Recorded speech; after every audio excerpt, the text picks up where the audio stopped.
Hello guys, स्वागत है आपका मेरे यूट्यूब चैनल स्टडी विद अमन कुल में। आज हम लाए हैं director of education GNCT of Delhi की वर्कशीट नंबर 30 जो कि क्लास 8 के लिए है। सब्जेक्ट आपका सोशल साइंस है।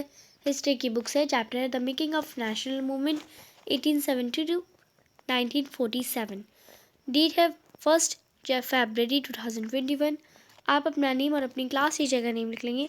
तो आज की वर्कशीट में आज हम पढ़ेंगे कि जो बंगाल था उसका बंटवारा कैसे हुआ, स्वदेशी मूवमेंट क्या है और कुछ महत्वपूर्ण घटनाएं पढ़ेंगे।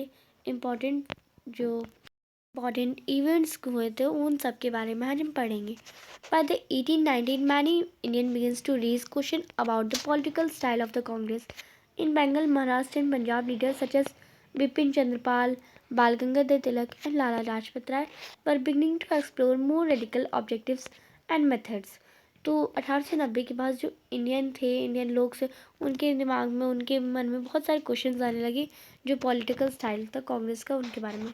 जो बंगाल थी, महाराष्ट्र और पंजाब के जो लीडर्स थे जैसे लाइक बिपिन चंद्रपाल, गंगाधर तिलक और लाला लाजपत राय, उन्होंने एक्सप्लोर करे ऑब्जेक्टिव मेथड जो उन्होंने एक्सप्लोर करी थी। They criticise the moderate for their politics of prayers and emphasise the importance of self reliance and constructive work. Bal Gangadhar Tilak raised the slogan, "Freedom is a birthright and I shall have it." तो जो बाल गंगाधर तिलक थे उन्होंने एक slogan गाया था कि slogan बोला था कि जो स्वतंत्रता है वो मेरा अधिकार है और मैं इसे लेके रहूँगा। अब हम पढ़ते हैं पार्टीशन ऑफ बंगाल यानी बंगाल का बंटवारा, बंगाल का विभाजन कैसे हुआ। इन 1905 one Vikri Kirzan partitioned Bengal. At the time, Bengal was the biggest province of British India and included Bihar and parts of Odisha. The British argued for dividing Bengal for reason of administrative convenience. जो British थे वो जो बंगाल है उसे divide करना चाहते थे, उसके जो ईस्टर्न पार्ट है उसे डिवाइड करना चाहते थे। But what did administrative conventions mean? पर ये जो एडमिनिस्ट्रेटिव कन्वेंशंस है इसका मतलब क्या है? Whose convention did it represent? Clearly it was closely tied to the interest of British official and businessmen.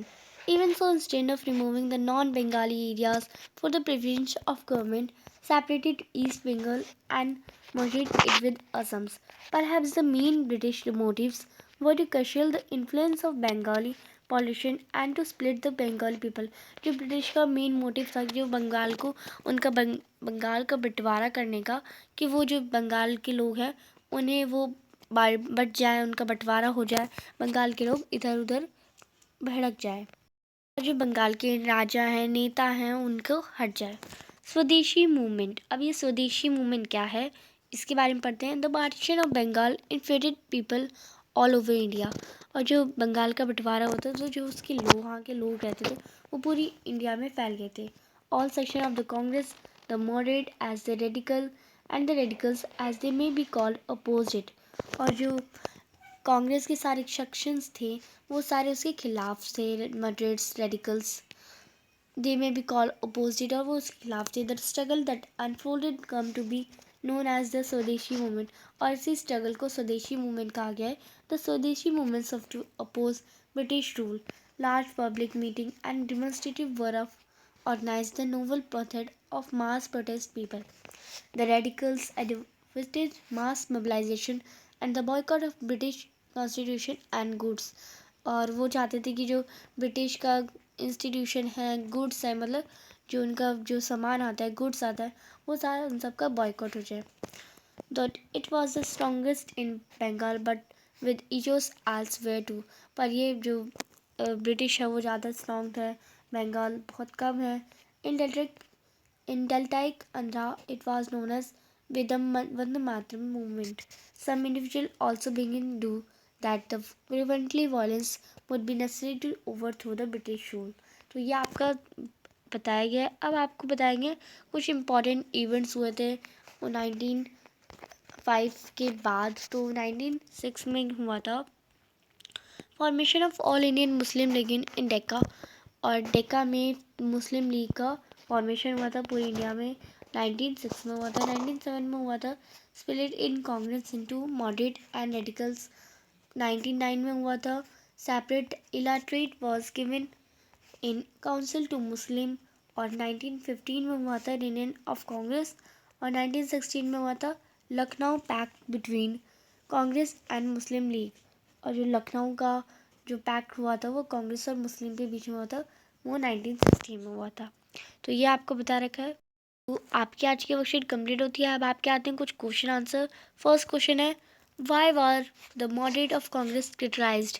तो जो कांग्रेस की जो मॉडरेट है वो क्रिटिसाइज क्यों हुई थी? They criticise the moderate of their politics of prayers. तो वो क्यों हुई थी? पॉलिटिक्स ऑफ प्रेयर्स की वजह से। तो फर्स्ट क्वेश्चन का ये आंसर होगा। सेकेंड क्वेश्चन है, what were the main motives of Britishers for the partition of Bengal। तो जो ब्रिटिशर का मेन मोटिव क्या था बंगाल को बंटवारा के लिए? बंगाल का जब बंटवारा करना चाहते हैं तो उनका मेन मोटिव क्या है? Perhaps the main British motives were to crush the influence of Bengali politician.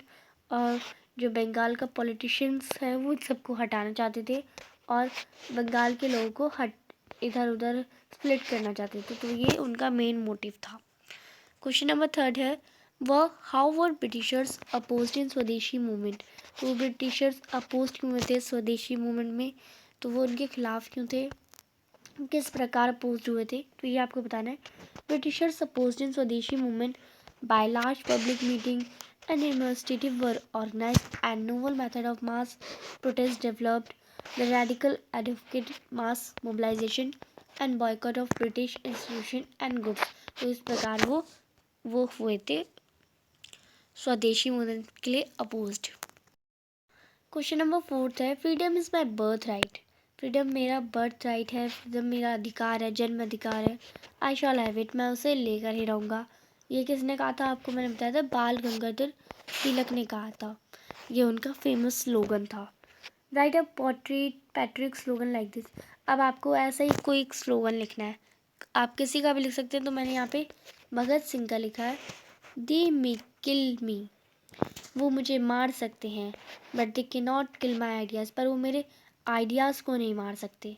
They can crush my body, वो मेरी बॉडी को क्रश कर सकते हैं, मार सकते हैं, but they will not be able to crush my spirit, पर वो मेरी आत्मा को नहीं मार सकते। तो ये किसने कहा था? ये बहुत फेमस स्लोगन है। ये भगत सिंह द्वारा लिखा गया। तो आप इसे अपनी नोटबुक में लिख सकते हैं, बहुत अच्छा स्लोगन है आप ये। तो आपके आज की वर्कशीट कंप्लीट होती है। अभी तक आपने मेरे चैनल को सब्सक्राइब नहीं करा है तो प्लीज़ मेरे चैनल को सब्सक्राइब करें, उसके बाद आने वाले बेल आइकन को भी प्रेस करें। वीडियो अच्छी लगे तो लाइक करेगा और सभी दोस्तों शेयर ज़रूर करिएगा। शेयर करें, अपने 5 दोस्तों से ज़रूर शेयर करें। आज का आपका एक छोटा सा क्वेश्चन है, 1915 में ये आप मुझे बताएंगे कि कौन सा इम्पोर्टेंट इवेंट हुआ था 1915 में। तो ये आपको इस स्टार्ट में मिल सकता है, जो इम्पोर्टेंट इवेंट्स थे 1915 में हुआ था। तो ये आप मुझे कमेंट सेक्शन में बताएंगे। Thanks for watching video. Bye bye guys.